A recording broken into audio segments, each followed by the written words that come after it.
poker's legendary champions, next generation stars, and tireless ambassadors of the game, sharing their wisdom and guiding your journey to high achievement on the green felt.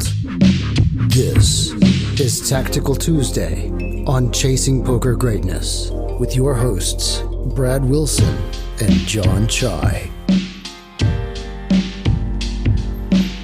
Welcome, my friends, to another episode of the Chasing Poker Greatness podcast. As always, this is your host, the founder of ChasingPokerGreatness.com, Coach Brad Wilson. Today, I am joined by Jonathan Chai. John, what's happening, sir? How you doing? Doing good. I think this is going to be a good episode for keeping the streak alive and no incidents, all that kind of stuff. As you can probably tell from the hand that's showing up in the replayer. Yeah, you have aces. I think that ask the general poker population, and you can't really misplay aces, right? Just keep putting money in the pot at every turn, and don't stop. Close your eyes, jam, easy, right? That's actually a really good segue for this episode. So I think that's the general consensus of aces is just keep putting money in the pot. But the theme of this episode is going to be when you should trap aces pre-flop and, and if you should maybe slow down on the putting money in the pot process, and when that's appropriate. It's actually something that I used to never do until I started playing online, which is maybe a little bit embarrassing to admit, but before COVID, before online poker, I would always just 5-bet jam aces at, roughly 100 bigs if I got 4-bet. I took Preflop Bootcamp pretty early on in COVID, right when the first version launched. And one of the things that I learned was oh, wow, you actually flat aces in position facing a 4-bet almost exclusively from every position. There were very, very few situations where you're jamming aces pre-flop. And so, yeah, that actually Preflop Bootcamp actually made a pretty big kind of upgrade in some of my pre-flop strategies just right off the bat. And so we're going to look at trapping aces and one combo of kings in this episode. All right. See, I set you up there and didn't even know that I was setting you up. The unrehearsed setup. All right. So you want to dive into hand numero uno here? Yeah. So pre-flop, it's going to look mostly like I said. We face an open, 3-bet aces. Very, very standard. And then we get 4-bet by the original opener. This is middle position versus cutoff at 5-10 no limit. We're playing 5-handed. So we're going to just flat aces here facing 4-bet. You want to just talk about... Jesus. Sorry. You want to just talk about... For the podcast listener, John, apparently his cam, he can't set it to where it is stable. It just jumps up and down like there's a poltergeist in there that really wants us to pay attention to John's forehead. So I don't even know where you were before. Yeah, just talk about flatting aces and not jamming here. Because the old me, the 3 or 4 years ago version of me was just been oh yeah, easy jam. Let's just try to cool or something. And I mean, so win a stack. For me, I think there are times to jam pre with aces. I think there are times where it makes a lot of sense, and I think that there are times where you can make a good argument for flatting. So, I'm fairly indifferent here as to whether or not you should jam or flat. My preference in general is to flat, though. And you alluded to kind of flatting in position in Preflop Bootcamp, and the thing about Preflop Bootcamp is, the Preflop grids are all mixed, right? And so it's within those mix. If it's a 60-40 mix, then Preflop Bootcamp is going to go, absolute as it relates to one frequency or another. That's one of the things that I decided to build into Preflop Bootcamp, was to simplify all the mix strategies and combine them into one so that it's just easier to remember. But with that said, I would say almost certainly there's some kind of split here where it's 60-40, 70-30. And yeah, in general here, this is hijack versus cutoff. Yeah, I think you can make the argument for jamming. You can also make the argument for flatting, and just going to depend on various factors as to who your opponent is, pre-flop configuration, any sort of historical data points against any specific villain or any sort of data reads, that sort of thing. But yeah, with all that said, flatting here, totally fine. Yeah. I think the one thing that the one data point that I would add to your list is four bet size. Sure. The larger they four bet, the probably more likely to flat aces, and the smaller they go, I'd probably start thinking about five bet jamming a little bit more. I think one of the things that what a lot of listeners might bring up here is like, hey, like, aren't we just allowing the four betters to just over realize here with the stuff that they decide to four bet? And Mhm. do we want that with aces? Like, do we want to sometimes let them flop trips or a set or something like that with a hand that they might have folded pre-flop? Yeah, I mean, so to that, I would say that within any given strategy, there's going to be a push and a pull where you can't really have everything all at once, right? When you flat aces in position, you start having nutted over pairs on the flop versus villain, and that's kind of a good thing. You're uncapped essentially post flop, and so with that, with trapping aces here comes the side effect of villains over realize. You can't really you can't maintain the nuts in your calling range and let villains under realize at the same time. You've got to prioritize one or the other strategically. And so I would just say that that's part of life, right? You have to make one kind of strategic sacrifice and just kind of live with it. Sure. Yep. Okay. I'm okay with making that sacrifice with aces, a hand that isn't pretty invulnerable, not too scared of very many flops or runouts. Definitely not scared of this flop. Yeah. Flop top set backdoor flush draw on ace queen five. When we peel the four bet, pretty much as good as it gets when we're trapping aces. Very much expect a small c bet here from the pre-flop four better. Just would expect that in absolute on an ace high board. So probably something between 20 and 30% pot here. And villain does bet something between 20 and 30% pot here. They bet 106 into 430. At this point, it's just slam dunk call, right? Mm-hmm. So you call. Maybe they're doesn't matter. We don't have to go down that avenue of hypotheticals. I think calling is just far and away going to be the standard decision. Turn is the jack of diamonds. So now we have a triple Broadway, ace, queen, jack, five with the queen, five of clubs. 643 in the pot. So SPR's around one.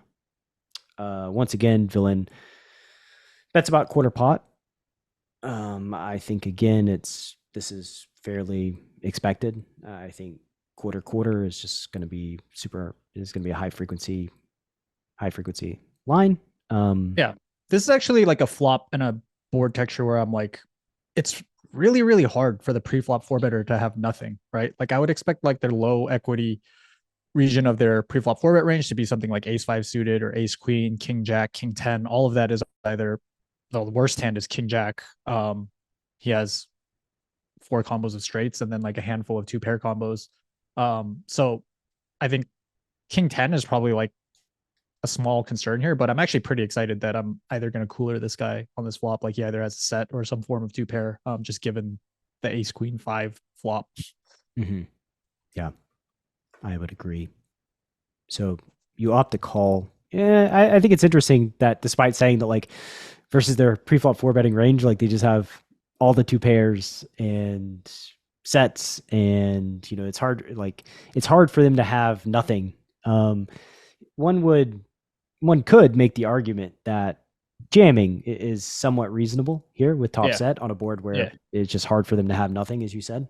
I wonder if we let some of their turn value bets off the hook when we jam here, just due to the range that we'd be expected to be jamming here. Like does ace five start folding here facing jam? Does ace king start folding the turn facing jam? I would definitely expect a hand like king jack to fold the turn facing jam.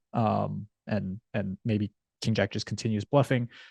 So I'm a little bit worried about letting some hands off the hook just because my jamming range here is going to be really strong, I think. Yeah, you don't even know what it is. You can't even come up with like any kind of low equity type hand. So yeah, just food for thought. But yes, I don't think you should raise, but it's an interesting thing to explore. And the river's a queen, so now you make top boat. villain jams. I can see why you said that tough for this episode to have hands with incidences. I imagine that when you river top boat, you're just going to call. And cooler king 10 suited. So well done, sir. Villain turned to straight and river paired the board. Really good example of a hand that would have folded pre-flop had we jammed. And yeah, like, you know, this on this particular run out, they definitely did get to overrealize with their king 10, but just in a vacuum, if they showed me king 10 and I got spotted aces, like I'd be super happy to flat pre-flop. I mean, realistically, right? Like how this goes down if the turn is not a jack is that villain probably just keeps betting with king 10. So we get to see the outcome, like this sort of jackpotish outcome where you flop top set, they turn a straight and you river a boat. But, you know, this is sort of one run out on a spectrum of infinite runouts that can happen. And on this board, specifically ace, queen, 5, like when they have king, jack, if they just bet the flop and the turn's like a deuce, they're probably going to bet the turn. And then if the river's a blank, they're probably going to jam the river. So like, that's the possibility that is most beneficial when you're trapping aces are the times where, you know, they don't make anything and put all the money in because, you know, they have a perceived range and or nut advantage. So yeah, while this hand is, like I said, it's kind of a jackpot where both of you just make really, really, really strong hands. In general, the benefit to flatting aces is, they don't flop, they don't make anything, and they put all the money in anyway. And they had a hand that would fold pre, and so you extract all that extra value out of their exact hand or out of their range. So hand number 2, I don't actually have it queued up here. Let's see. We have 4 hands coming your way this week. So John, you just stop me when I hit hand number 2. It doesn't, this can be hand number 2. This one's hand number 2? All right. Mm-hmm. So more aces. Well done. This aces is blind versus blind. John has 100 bigs. Small blind opens 3x. John 3 bets to 90 with aces. And the small blind 4 bets to 22 big blinds, $220. And John goes ahead and calls. This is a spot too where I don't really mind jamming. I like flatting. I think that a lot of their lower equity 4 bets come from like ace, like some sort of like offsuit ace X combo. And blocking those I think is pretty nice. And also villains like stack off range, blind versus blind tends to expand to like, you know, 10s plus or whatever. So again, I think 5 betting is on the table, flatting also on the table. So you decide to flat. Wow, get the pretty safe board, 7-7-4 rainbow. Villain checks, which is interesting. So I guess we'll start here. I was surprised by that too. Villain checks. I'm surprised. Generally expect the pre-flop 4 better to c-bet, especially on particularly dry textures like this. 7-7-4 would mostly just expect a c-bet. Doesn't really matter though, because when we have aces and SPR 2 or even less than 2, given I only have 780 behind and there's 440 in the middle, we can easily get the money in. We can check back and get the money in. We can just start betting ourselves. I think here I'm almost always going to elect to check back and either give them an opportunity to start bluffing a hand that didn't connect with the flop on the turn in the river, or maybe make a hand that they can bluff catch with or value bet, either like turn or river top pair. And then on the flip side, the hands that I think I do stack by starting out with a flop c-bet, I generally just stack anyways, even if I check back flop, barring, you know, like an ace on the turn or something really, really bad.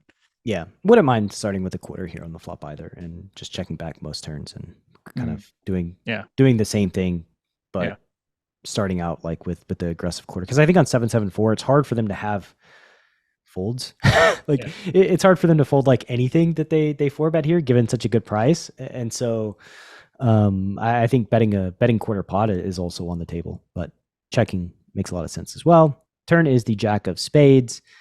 So it is an overcard, which is probably good for you. Villain checks again, which is probably not so great for you if you want to stack the villain. And I think here, now, you're probably resigned to just checking behind on the turn. And just jamming the river facing check. Yeah, we're hoping that they jam the river themselves. Like, Yeah. I think that while I like betting the flop and checking the turn, I don't really like betting the turn, because then you kind of make it more difficult for them to take an aggressive action on the river with their lower equity hands. I started getting a little nervous, or like reading into this like check, I guess, a little bit more. And I did see bet here. I did, delay stab here. I upon like looking at this hand, I do agree with you that I should just check back here. Again, like we said, the SPR is so low that I can just jam the river. I can allow them to jam the river because the SPR is so low.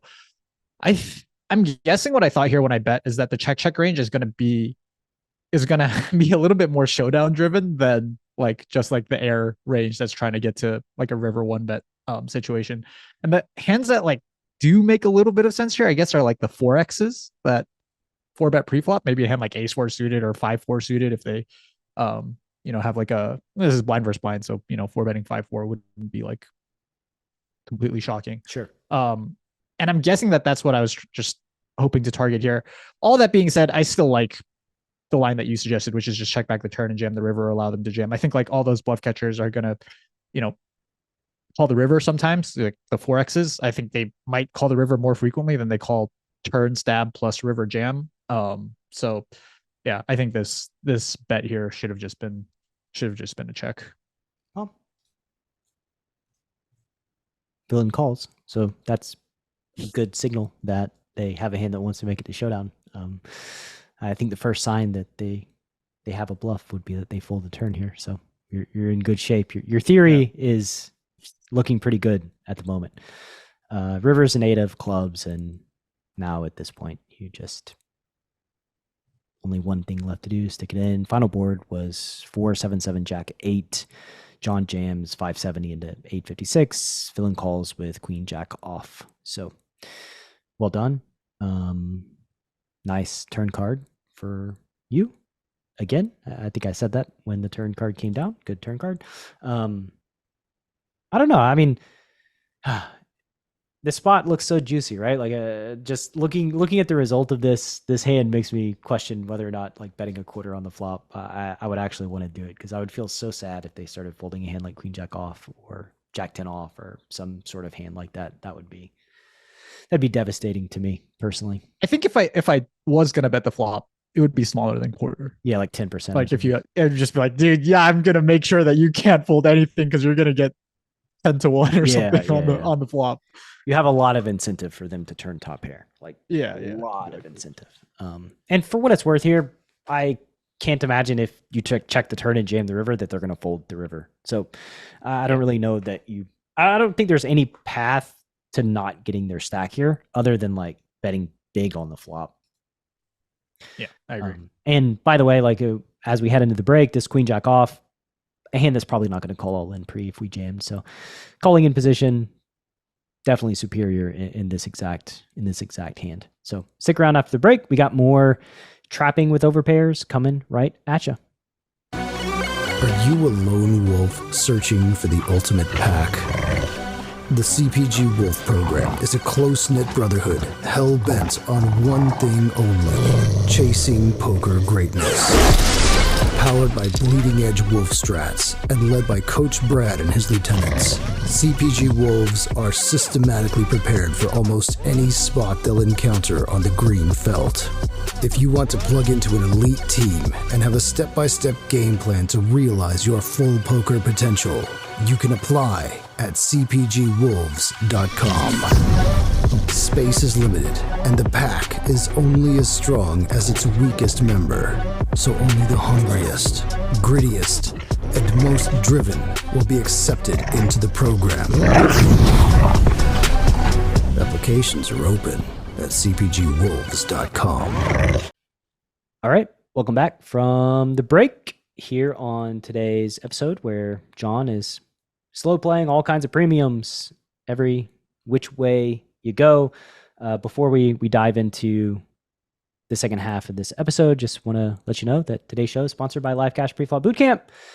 It is my course on live cash poker preflop bootcamp. Do you flat aces in live preflop?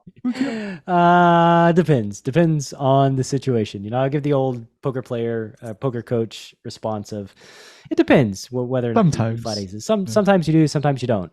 If your opponents are only, four betting kings and queens, then you generally don't flat aces. You just stick it in and know that they're going to call like pretty much every single time. So yeah, it depends, but that is a thing that you will learn in Live Cash Preflop Bootcamp as to when villain is actually only four betting like kings, queens, and ace king, and you can just profitably rip in aces every single time, and other times that maybe you need to slow play. So that is sponsored course of the day. Now let's get into these preflop decisions that, by the way, have set up pretty big pots versus hands that otherwise wouldn't be in the pot. So pretty high leverage scenario here to learn more about and to investigate for the listener. So this hand, small line opens. Everybody folds a small blind. They open to 3 big blinds. John is in the big blind with black aces, the best aces as far as I'm concerned. He 3-bets to 10 big blinds. They 4-bet to 23 big blinds, and I feel like Yogi Berra, and it's like deja vu all over again. Blind versus blind 4-bet. You flat in position, and here we go to the multiverse and the spectrum of things that can happen when you flat in a 4-bet pot. So flop is 8-9-4 with the 8-9 of diamonds, 460 in the pot. This spot actually started a little bit deeper pre-flop, like 130 bigs, but clearly didn't alter your strategy any. It is going to alter the strategy here. It is going to alter your strategy here, huh? So villain bets 136 on the flop, which you call the flop. It's going to set up an SPR of 1.3, 1.4. There will be 750 in the pot. Villain will have 950 left or so. I think that's I would still call. I don't think I would do anything out of the ordinary here. I thought that if I made a small raise on the flop, that I could induce jams from hands that might not otherwise stack off. Maybe they still do because they just end up bluffing it off. But I thought that on such a wet board, a board as wet as 9-8-4 two-tone, that if I raise here, I might get jammed on by like ace queen, ace king, like some of those hands. I could also just get jammed on by flush draws, or I don't know what other types of draws they might have. Maybe they do 4-bet a hand like 6-7 suited. And given that that we did start a little bit deeper, I thought that, raising here would be a little bit more acceptable than the 100 big blind effective starting spots that we've looked at in the last two hands. So I clicked it here with aces. Yeah, I don't really like it. Yeah. Again, I think I would just flat. I think that one thing that you're kind of overlooking is like, ace king or ace queen might just stack off. Well, like, typically if ace king or ace queen is going to stack off, they probably would not want to have a diamond in their hand because we have black aces. Yeah, and you have the 2 black aces, which means if they do have ace king, half of their ace kings are going to have a diamond in them, or going to have the ace of diamonds in them. So I think and also like not everybody just kind of gets it in with ace king and ace queen here. I don't think, and I think too, like the price that villains get laid with their straight draws, like a 6-7, is probably just going to be too juicy to pass up, and they'll end up flatting more than just ripping here on the flop. Especially when, like, if you're essentially saying that you have like equity driven draws, as well as value, then like jamming 6-7 here just goes like way down in value. It's like, oh, I just want to call and realize and see what happens on the turn. So yeah, I really. And to your point, like king jack off might just fold, right? Face and click. And like king jack is like a hand that I would, 100% expect to put the rest of their stack in if I just flat here. And queen jack may call, but they're probably not going to jam. Like, or it's rare that, like, you know, the last hand they had queen jack off, right? I don't know that like queen jack off just rips it here for 130 bigs facing a raise on this board, because it's just super easy for you to have like the nut flush and be like, haha, like, and they're like, oh great, like, now what, you know? And you get the jam. We do get jammed on though. It's funny that you mentioned queen jack as the last hand, because oh boy, well, that was what they had in the hand before, right? So, little scary run out, but the queen 10 off. So clearly they didn't give a shit about yeah, what my raising range is. What your raising range is. Yeah, I mean,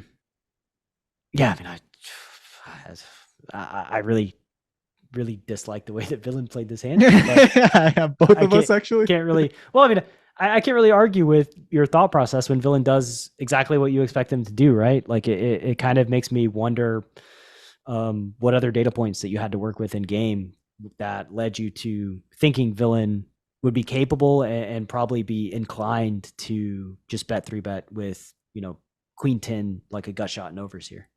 Yeah, I'm guessing it's not necessarily an in-game data point, but maybe more of like a pool meta data point. We talked about this kind of stuff in last week's episode a little bit, but I think it applies here too, where, you know, I've gotten clicked in 4-bet pots when I see bet really, really small. And sometimes I look at the hand history afterwards, after I fold, and I, you know, have seen a decent amount of air. I think it actually makes sense as like a spot where you can bluff really, really cheaply, because most people are betting quarter pot. So for you to click it, you're just getting a really, really good price to bluff. And it's also just, you know, it's hard to continue sometimes with like a lot of your 4-betting range on 9-8 4 two-tone once you bet your entire range on the flop. And so that might have been maybe like the thing that was entering my mind, was like, oh wow, like hopefully these guys know about this too, and they're just gonna decide to like bet 3-bet rip a little bit too much given the click, because they think that there's just a lot of junk in here that won't be able to call the jam. And if they do call the jam, then hey, I still have a gut shot. Yeah. Well, nice hand. It's all the days without incidences. I believe one more. Final hand's going to be kings, right? Yeah.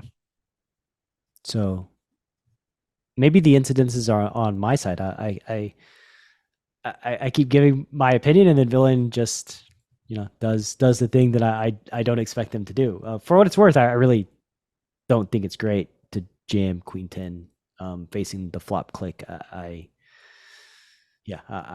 personally don't. I think that like if they just call the flop and like the turn is the 3 flush and the 3 straight and the turn checks through, then, you know, they have a decent opportunity to jam. Like if, you know, those clicks, as you say, tend to be bluff heavy, then like what happens downstream after you call the click, right? Or is Villain just like putting all the money in every single time, like with all of their non-equity hands? I can't imagine that being the case. If that is the case, then, you know, I think that's a pretty ginormous leak.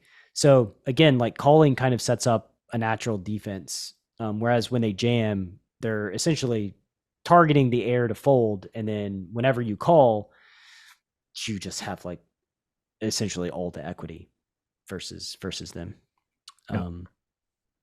So that fold percentage, that air component needs to be really high for them to be able to jam.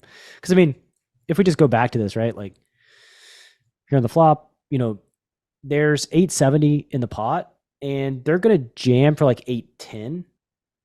So they're risking, you know, 810, or they're risking 945 to win 870, essentially. So yeah, that's over a pot size bet. Through about half the time. Yeah. Right. It needs to get through half the time. Like, and then even if you fold half the time, right? Or say you fold 40% of the time, like, do they have, like, what kind of equity do they have versus your calling range? Like, the calling range, there's just no way mathematically that this could be good. Like, there's no way that this makes money. This is just like putting all the money in. And don't tell them that. I mean, it's not me, it's math. You know, don't blame me, blame math. Like, so here you open the button, the big blind 3-bets. You have kings, a little bit more of a controversial non 4-bet here. Yeah, for sure. Definitely more incident risk when you flat kings pre-flop instead of aces. But hey, it's still really, really good. This is one of the wider 3-betting formations, so I expect them to have some pretty low equity 3-bets here that kings is doing really well versus. So gonna expand the flatting range a little bit. Yeah, I mean, I've done this on the poker coaching stream as well. Slow played kings pre. I think that there's again, like when you have these premiums in these loose positions, you could four bet, you can flat. I think you can do whichever one kind of makes sense in the given situation that you're in. So flop is 779 rainbow, pretty good flop. Can't really complain about the flop here. Villain bets half pot, pretty good bet. Can't really complain about the bet from your perspective. From Villain's perspective, I don't know what they're doing. That should probably be a third. So half pot, strange. Yeah, it's a little bigger than, yeah, than what I'm expecting, but yeah. when I have kings, it's a welcome sight. It's a welcome sight for sure. Paired boards generally expect to see a third. So a little bit out of the ordinary. Turn is a deuce of hearts and villain checks. Given the fact that they bet 60% on the flop, I would think that that's probably indicative of some sort of a polar strategy or a more polar strategy than normal. Yeah. And with that said, I think that, yeah, just check behind on the turn is pretty much the only option I can see. Yeah, like they have air and some overpairs, I guess, is like sort of roughly the split that you'd expect their range to look like on the turn after they bet big on the flop. And sure, and I think too, like the final consideration is kind of like what my range appears to be made up of once we call the flop C bet. You know, a lot of pairs, maybe some like straight draw with backdoor flush draws, 9x, pocket eights, maybe sixes, fives, if I decide to call with those. And then obviously like nines full and trip sevens when I have those type of hands in my range. So I think that checking back the turn gives them a decent target to jam with their whatever type hand they have, you know, queen jack or queen 10 or jack 10 or whatever that is. So like really just want to go ahead and try to target the bottom end of their polarized range for a big river bet. I hope I check back here. Oh, nice. Yeah, you check back. River's a jack, which it's nice, right? Like the queen jack. Just one more time. Give us the queen jack. Yeah, the queen jack, the jack 10. Yeah, queen jack, jack 10. Villain jams, which is great. You will lose sometimes, but doesn't matter. Like I think holistically speaking, this is pretty much the way that you drew it up when you flatted pre. Yep. You call, and the villain can't really tell, queen jack 10 9 7, no king, no, yeah, 4 straight doesn't do anything, 4 flush, no bonus for the double 4 straight 4 flush combination on the river. They have a lot of equity if there's a 6 community card. That's what they have. They have the queen high. They have queen 10 of hearts, so they turned a flush draw and rivered. Really good draw for the next street that is unfortunately for them never going to come. So yeah, nice hand. Again, you know, if you 4-bet pre, they're almost certainly going to fold. So extracted max value post flop out of a hand that otherwise would have folded. So you did it. 4 for 4. 4 for 4. Didn't rig the game in your favor at all. I think this is well done. You randomize these hands in preparation for Tactical Tuesday. And it just so happens that every single time you play a spot like this, it's dynamite. They never flop trips versus when I trap pre-flop. It's crazy. And when you flat kings, never an ace high flop. Never an ace high board. Never 7. I paid the heart on the river, and this one, like, it's just.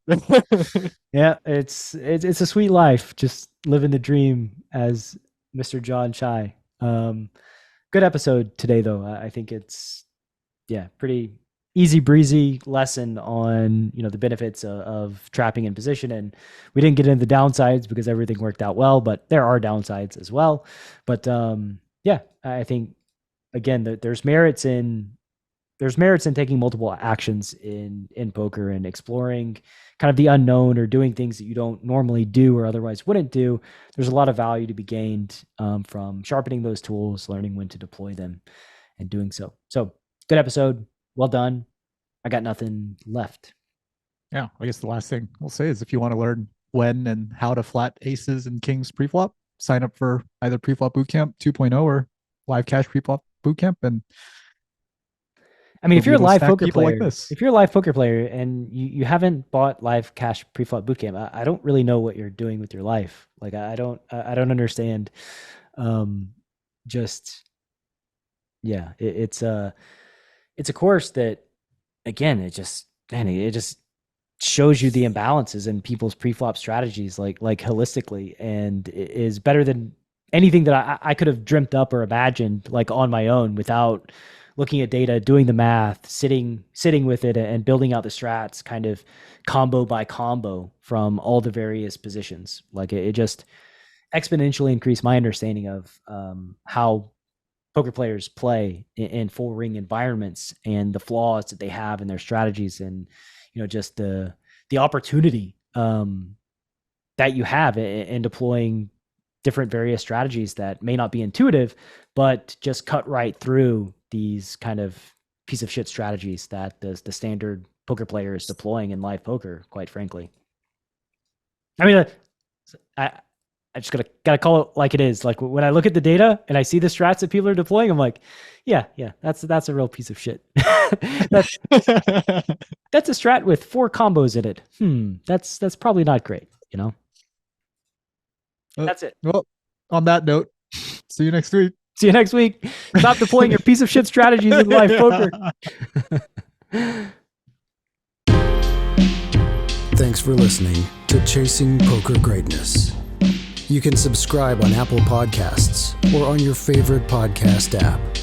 Go to chasingpokergreatness.com to get the newsletter, join the Greatness Village community, book a coaching session, or dive into the latest data-driven poker courses.